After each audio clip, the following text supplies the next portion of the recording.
Welcome back to the English Effect, everyone. Today, we're diving into a premium business English explainer designed specifically to level up your leadership vocabulary and, well, totally scale your professional impact.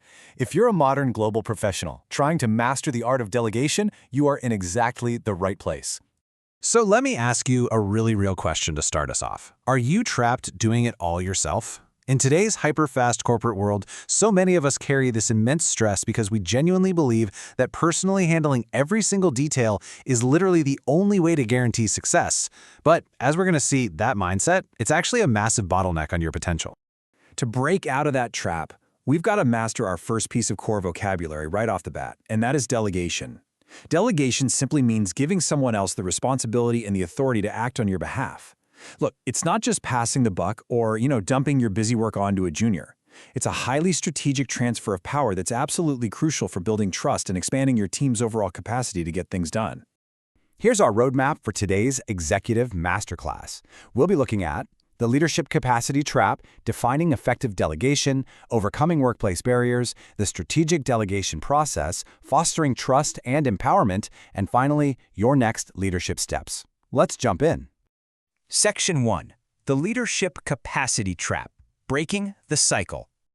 There's this foundational mindset shift that every successful global executive eventually has to make. It's summed up perfectly right here. You can do anything, but you can't do everything. When we refuse to hand off work, it inevitably leads straight to professional burnout, missed expectations, and honestly, just a ton of stress. Remember, your time is a finite resource. Which brings us to two incredibly vital business English terms you need to know. First up is capacity. In a business context, your capacity is just the absolute maximum amount of work a person or a team can effectively handle. When you refuse to delegate, you hit that capacity ceiling fast. And that leads to our second word, micromanagement. This is the trap of excessive, unproductive oversight. It's when a leader assigns a task but completely refuses to let go of the control, which, let's be real, totally destroys efficiency. Section 2. Defining effective delegation. Responsibility versus accountability. Now, this is absolutely huge. We have to understand the difference between two words that get constantly mixed up in the workplace: responsibility and accountability. Responsibility is simply the obligation to complete the assigned work. You can, and absolutely should, hand this down to your team. Accountability, on the other hand, is the ultimate answerability for the outcome. As a manager, your accountability always flows upward. So you can delegate the responsibility of doing the actual work, but you always retain the ultimate accountability for the final results. To actually make delegation work, you need to understand our next vocabulary word, and that's authority. Authority is what confers power. True delegation requires giving a teammate the legitimate authority to make the necessary decisions, access resources, and take action. Basically, empowering them to get the job done without having to run back and ask for your permission at every single step. Section 3. Overcoming Common Workplace Barriers. Why we fail to delegate. The data behind our management fears is actually pretty telling. Studies show that a massive 40% of people openly admit they avoid delegating because they tried it once and felt totally let down by someone else. The other 60% face barriers like the fear of losing control, maybe some insecurity about their own position, or just that classic trap of thinking, well, it's quicker if I just do it myself. Look, these are entirely natural anxieties, but they absolutely will hold you back from real executive growth. To beat this, successful leaders rely on the 80-20 rule, or the Pareto Principle. And this brings us to our next vocabulary word, allocate. To allocate means to distribute resources or duties for a very specific purpose. You should really aim to allocate 80% of your routine tasks to your team. Why? So you can fiercely protect your time and focus on that critical 20% of strategic work that actually drives the business forward. Section 4. The Strategic Delegation Process, a Repeatable System. Handing off a task isn't just throwing it over the fence. It requires a structured system. First, clearly define the task and the outcomes you want. Second, honestly assess the skills required to pull it off.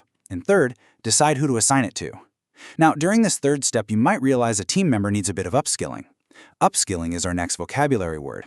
It simply means teaching your employees new, advanced abilities so they're genuinely equipped to handle those bigger responsibilities. This delegation template right here shows you exactly how to frame your request in English. Notice how we move naturally from just stating the need for help to getting specific acceptance from the person and then defining those hard deadlines and reporting standards. A critical vocabulary word here is deliverables. This refers to the concrete, tangible outcomes, the deadlines, and the quality standards you expect handed back to you. Trust me, crystal clear communication of your deliverables is exactly how you prevent that 40% failure rate we talked about earlier. Once that agreement is rock solid, we arrive at our next vocabulary word, implement. To implement means to actually put a decision or a plan into effect. As a leader, once you've clearly delegated a task, you have to take a step back and let the team member implement it. You're there to provide support, absolutely, but you do not take over. Section 5. Fostering trust and empowerment, building the team. Effective delegation isn't just about saving your own time. It actually builds a superior, more resilient organization. It develops brand new competency and skills within your staff. It massively increases team commitment because, frankly, people feel valued and trusted. It promotes open communication, and maybe most importantly, it shifts your focus as a leader from day-to-day oversight directly toward long-term strategic direction. You finally stop managing tasks, and you start actually leading people. And doing all of this creates a powerful culture of empowerment. Empowerment is our next keyword, and it's the act of making your team members feel trusted, confident, and highly capable by giving them the genuine independence to solve problems on their own. Let me tell you, empowered teams are the literal engine of every successful global corporation. Section 6. Your next leadership steps, action and reflection. All right, let's quickly review our executive summary. If you want to scale your professional capacity, you absolutely must avoid the micromanagement trap. Make sure you delegate authority right alongside responsibility. Use the Pareto Principle to strategically allocate your work. Always be crystal clear when communicating your deliverables and deadlines. And finally, invest heavily in team empowerment. Building a repeatable system for delegation is your ultimate safeguard against burnout.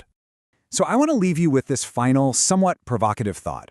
What specific task will you empower someone else to handle today? Seriously, take a hard look at your schedule, find that routine item, and confidently pass it on. I highly encourage you to jump into the comments below and use one of today's business vocabulary words, like capacity, deliverables, or empowerment, to describe a workplace experience you've had. Please like, share, and subscribe to The English Effect for more premium business English learning. Keep practicing, keep leading, and I'll catch you in the next explainer.